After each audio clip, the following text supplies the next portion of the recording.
Shalom, meus amados, vocês que estão assistindo essa live gravada. Hoje nós vamos falar sobre algo muito importante e você não pode sair daí, tá ok? A gente está só aguardando a live ir comunicando os participantes que nós estamos ao vivo. Shalom, shalom, sejam bem-vindos, sejam bem-vindas. Pessoal, nós estamos aqui mais um dia. A nossa apóstola, ela não pôde estar presente porque ela estava no concílio apostólico e acabou que não conseguiu... Deixa eu só ajustar aqui. E acabou que ela não conseguiu chegar a tempo para fazer a live para vocês, tá bom? Shalom, Lilian, seja bem-vinda. Meus amados, hoje nós estamos aqui no dia 9, se eu não me engano, do nosso propósito de oração e intercessão pelo Brasil. E eu quero compartilhar com os irmãos uma palavra que me tocou muito no devocional dessa manhã.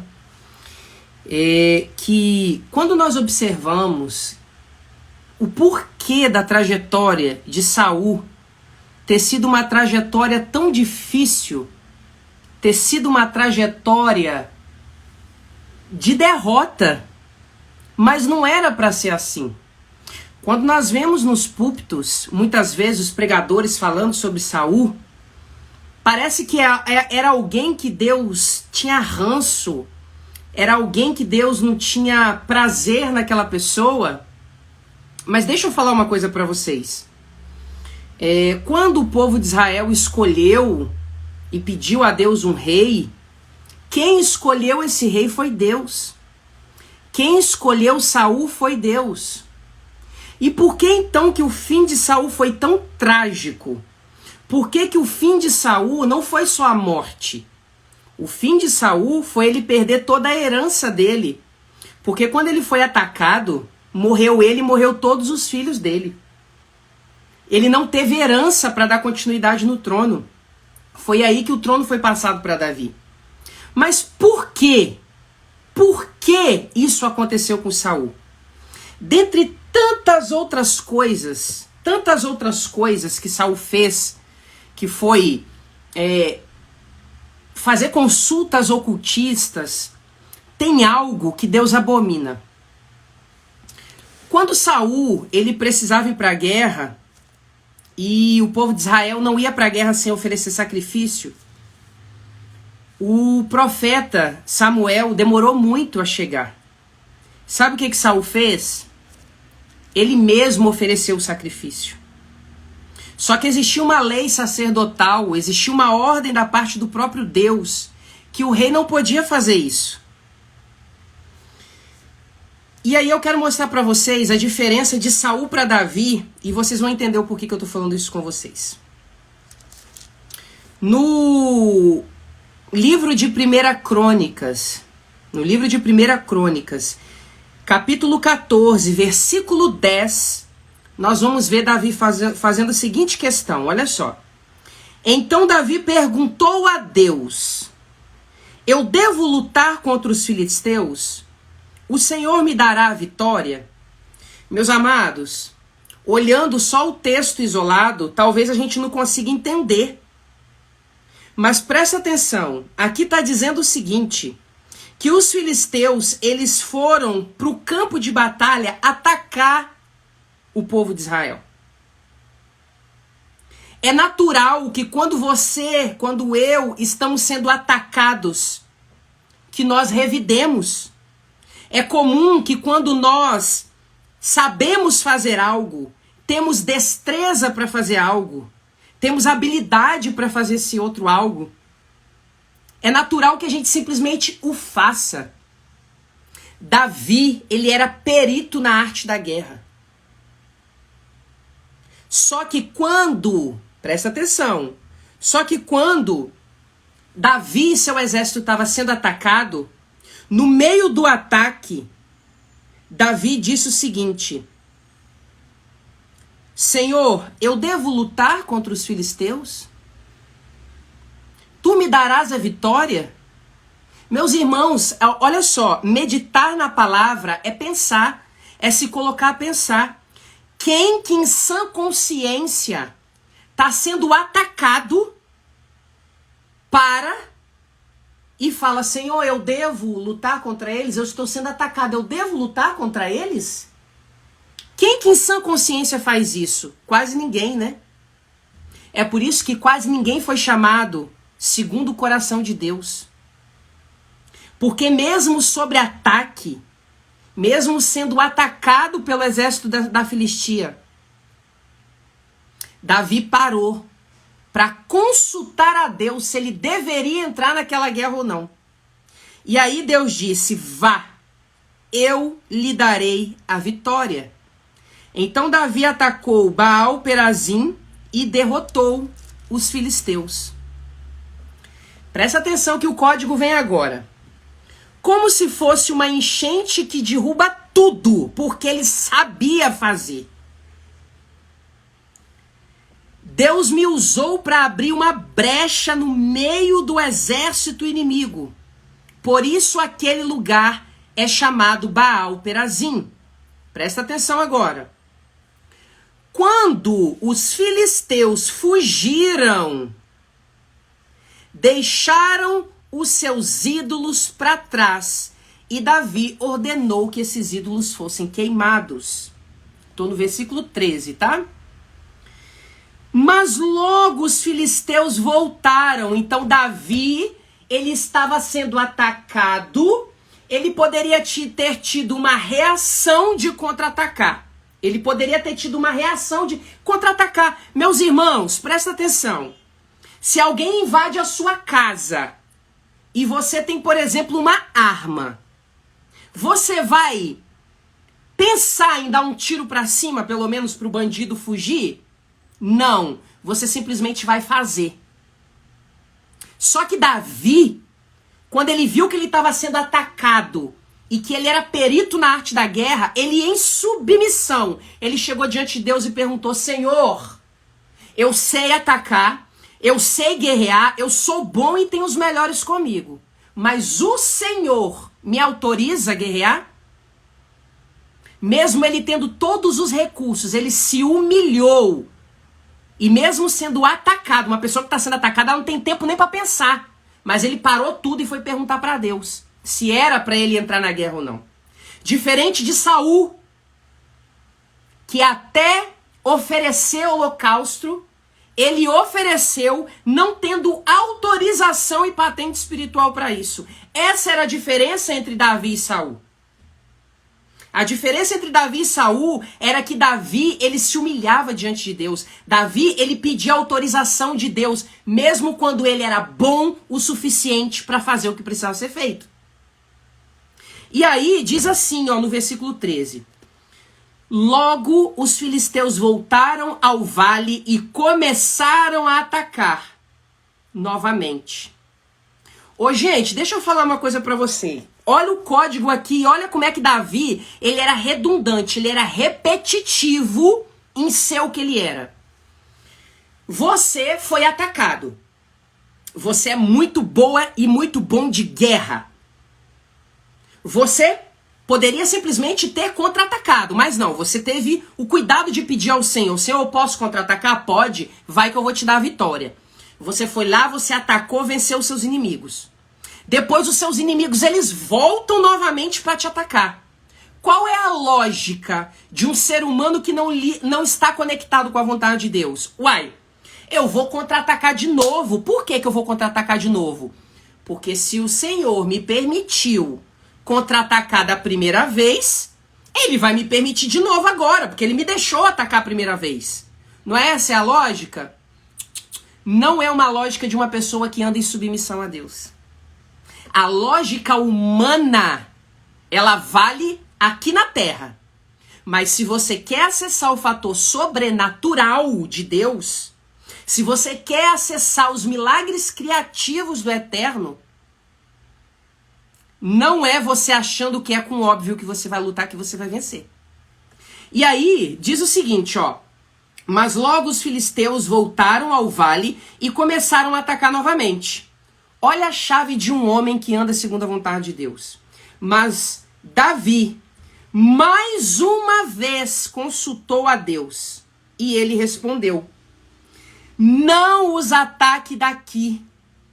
Olha como é que não era nada óbvio como a gente pensava. Não os ataque daqui. Dê a volta e ataque pelo outro lado, perto das amoreiras. Quando você ouvir o barulho da marcha por cima da copa das árvores, quando você ouvir o barulho das marchas passando por cima das árvores, ataque-os, porque isso quer dizer que eu estou indo na sua frente para derrotar os inimigos. Gente, Deus queria participar. O que Deus disse nada mais foi do que não ataca novamente, não ataca novamente. Dê a volta, dê a volta.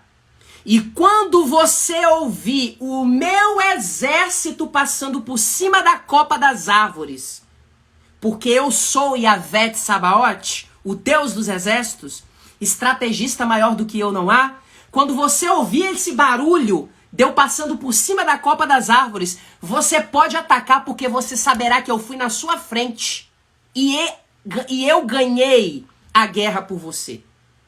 Por quê, meus irmãos? Porque tudo que existe no reino do Espírito é refletido aqui na terra. Então, se você quer ter vitória na terra, essa vitória antes precisa acontecer no espiritual. Então, o que Deus disse foi: eu, Yahvé Tsabaoth, Senhor dos Exércitos, eu vou ganhar essa guerra para você no mundo espiritual. E quando você ouvir o barulho dos meus exércitos passando por cima da copa das árvores, aí depois que eu liberar essa vitória para você no mundo espiritual, você vem e traz a vitória para o mundo material. Por quê? Só vem para o terreno depois de acontecer no mundo espiritual. Só se manifesta na terra depois de se manifestar no céu.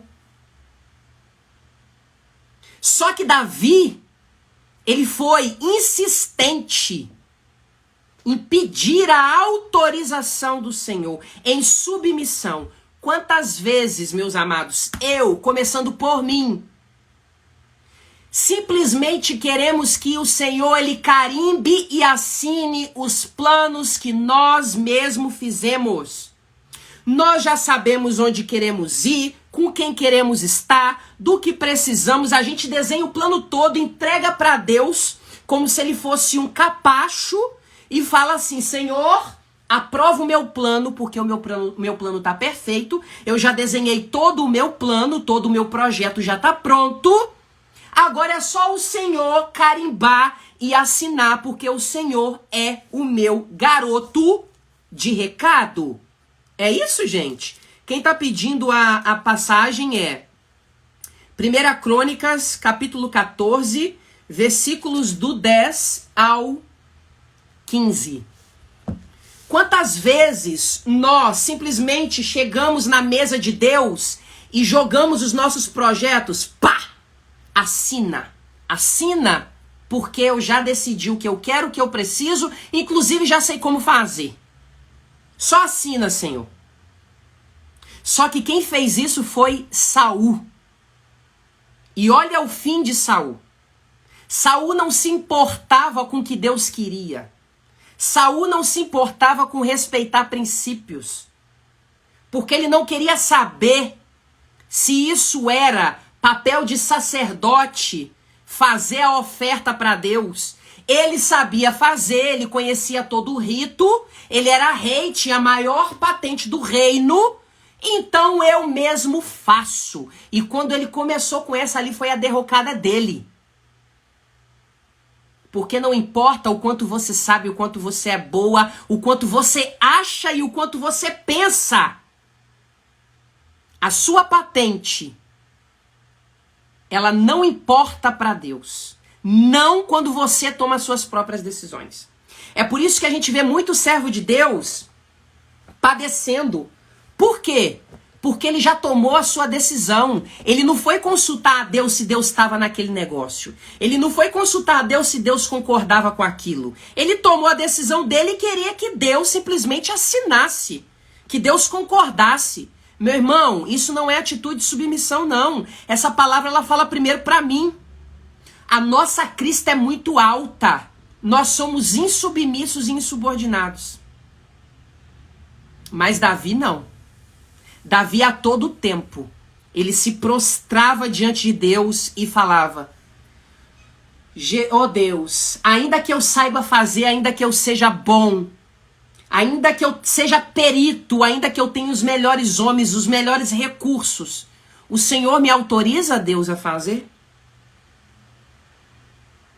E muitas vezes a gente não entende o porquê Davi era chamado o homem segundo o coração de Deus. Porque ele se importava com quanto Deus estava com ele ou não. Ele se importava com o que Deus pensava a respeito dos planos dele. Irmãos, muitas vezes a gente não se importa. Jonatas, por que você está trazendo essa palavra? Porque o Senhor falou muito comigo no devocional hoje a respeito disso. E a palavra de Deus diz: seja fiel no pouco e no muito eu te colocarei. A gente pensa que essa é uma palavra para dinheiro apenas. Isso não é uma palavra para dinheiro apenas. Isso se aplica à confiança. Se você não é fiel na pouca confiança que Deus deposita em você, não espere que Ele vai te colocar patentes altas em lugares altos, porque você não foi digno de confiança nem naquilo que é pouco e é pequeno. Seja fiel no pouco e no muito eu te colocarei. Você precisa ser fiel no pouco. Você precisa andar em submissão. O Senhor quer que eu vá? O Senhor quer que eu gaste? O Senhor quer que eu faça? E não é simplesmente chegar e falar assim: Deus, eu já decidi que eu quero ir. O Senhor me abençoa? O Senhor me abençoa para eu ir? Porque eu já decidi que eu vou. Eu só preciso que o Senhor assine o meu projeto de vida. Não é assim que funciona. E isso se aplica nessas eleições. Não pense você que o seu voto é só um voto. O seu voto é um decreto no mundo espiritual. Cuidado com a ousadia que Saul teve de achar que ele podia fazer o que ele queria. Ele realmente podia, tanto é que ele fez. Mas ele não foi isento do pecado que ele cometeu. Se você professa que você faz parte do reino e você luta contra o reino, você é traidor, você é traidora. Eu sei que é pesada essa palavra. Mas se você diz que pertence a um reino e você luta e age contra os princípios desse reino, você é um desertor. Quem é fiel no pouco é colocado no muito. Deus está colocando na sua mão, na minha mão, uma confiança, um poder de decisão nesse próximo dia 30 de outubro. Saiba muito bem com o que você vai fazer com esse voto de confiança que Deus está te dando. Saiba o que você vai fazer com esse voto de confiança que Deus está te dando. Você é um agente do reino. E como um agente do reino, você não pode fazer jogo duplo. Você não pode querer comer dos manjares do inferno. Jogar do lado do inferno e depois se ajoelhar diante de Deus pedindo bênção e pedindo que Ele te ouça. Cuidado, porque aquela semente que você plantar, dela você comerá. Quando você for votar, você entenda que você não é um CPF, você não é uma pessoa, você é um agente do reino. Você é um agente do reino, você é um embaixador, você foi revestido com confiança por parte de Deus. E o seu voto não é um voto, o seu voto é um decreto. Então não se abstenha daquilo que Deus te deu. Vá para a urna, vá votar. Não vote em branco. Você faz parte de um reino que funciona com princípio. Você não foi chamada para votar em branco. Você não foi chamada para anular voto. E você não foi chamado para trair o reino do seu Criador. Cuidado. Faça a melhor escolha. Porque com você ou sem você, a vitória vai ser garantida. Mas a consequência também. Esther, ela foi colocada dentro da Babilônia com um propósito muito sério de salvar o povo de Israel. Deus, na sua infinita bondade, sabedoria, conhecimento do futuro, ele já sabia que a mãe iria tentar dizimar o povo dele. E ele colocou uma mulher chamada Esther.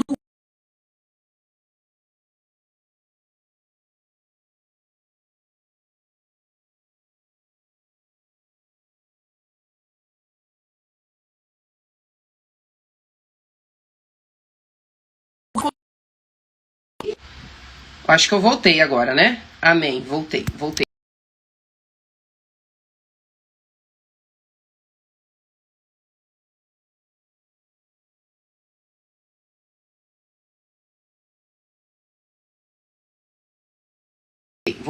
Vou segurar na mão, pode ser o meu suporte aqui que tá dando problema.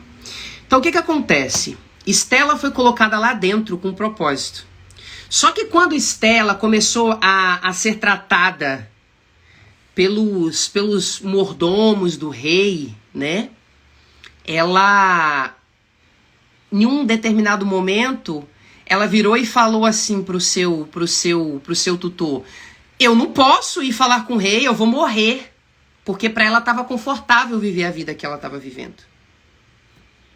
E você sabe o que ela ouviu da parte do tutor dela? Olha, com você ou sem você, a vitória vai ser trazida para o povo de Deus. Mas a sentença e a responsabilidade que Deus depositou em você, ela vai ser cobrada. Então, meus amados, você votando contra, não votando, você votando em branco, não votando, você abstendo do voto, não abstendo, você não indo votar, não votando, você anulando o seu voto, não anulando, Deus não depende nem de você, nem de mim para trazer vitória sobre a nação brasileira, porque quem prometeu foi Ele. E Ele não é homem para que minta, nem filho do homem para que se arrependa.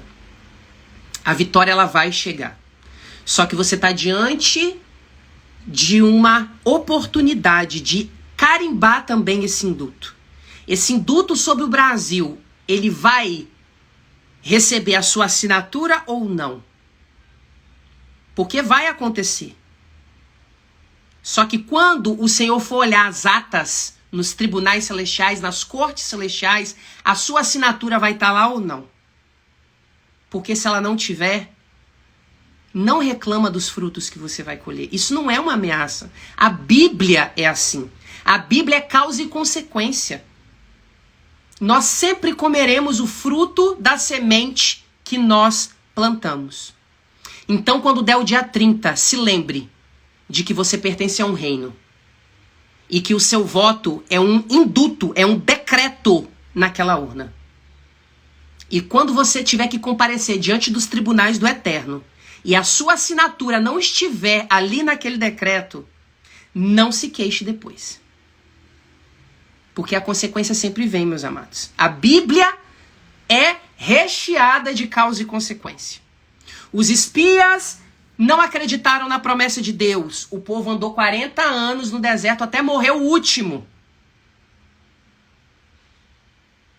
Moisés desobedeceu, feriu a rocha quando era para tocar. O que aconteceu? Não entrou na terra prometida. Saul, o que aconteceu? Morreu.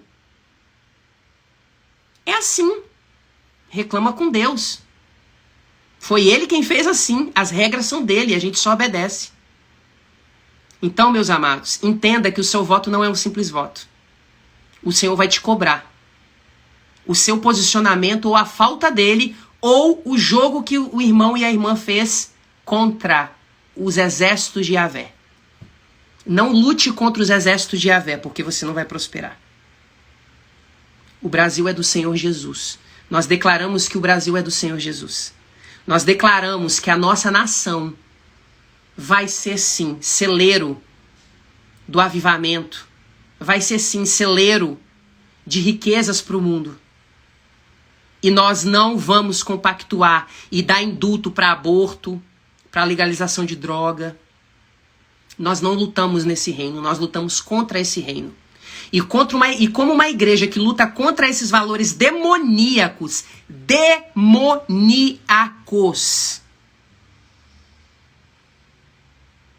nós nos colocamos contra e dizemos não.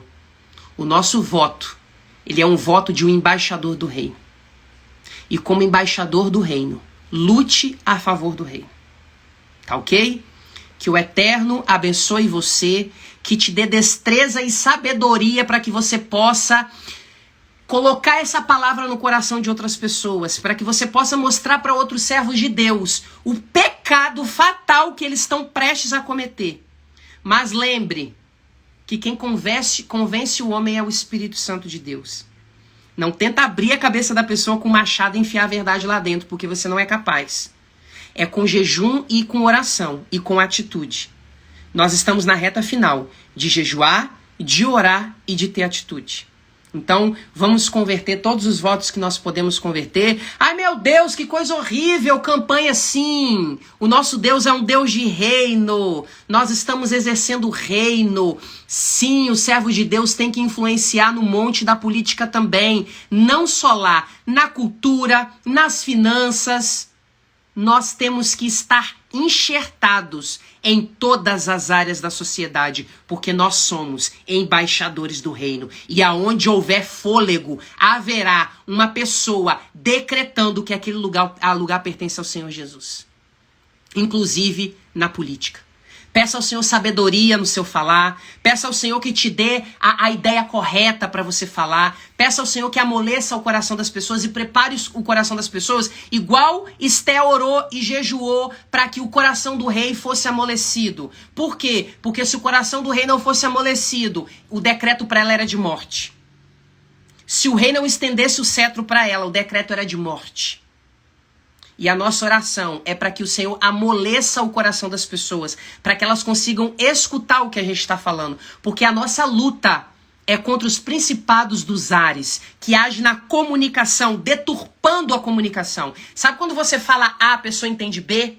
Sabe quando você fala C e a pessoa entende D? Sabe quando você falou que a pessoa tá bonita e ela entendeu que você tá criticando ela?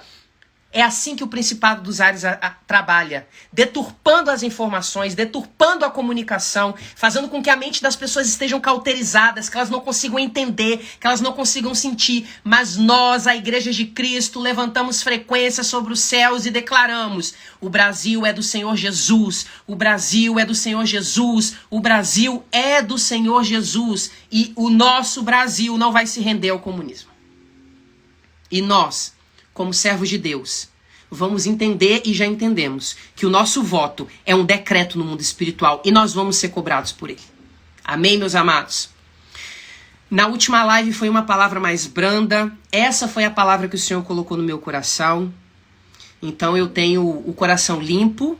Eu nem ia vir falar hoje, não estava programado, mas a apóstola, ela foi para o concílio apostólico e não conseguiu chegar a tempo, pediu para a gente poder fazer essa live e louvado seja Deus, né? O Senhor, ele tem a sua múltipla forma e sabedoria e maneira de falar. Fala na brisa, fala no fogo, fala onde que tiver que falar e louvado seja o nome do Senhor. Nós somos o quê? Só instrumento, toda a glória seja dada a Ele. Então, meus amados, que o Eterno abençoe vocês. Compartilha essa live. Tem muitos irmãos que precisam ver essa live. Ela vai ficar salva. Não deixe de compartilhar ela. Faça isso pelo reino, para que quando os livros forem abertos, a sua assinatura esteja lá. Amém? E em nome de Yeshua HaMashiach, em nome de Yeshua HaMashiach, e você vai falar amém em concordância comigo. Nós decretamos que no dia 30 de outubro, nós vamos ter a grata alegria de voltar do culto e comemorar que o leão da tribo de Judá rugiu.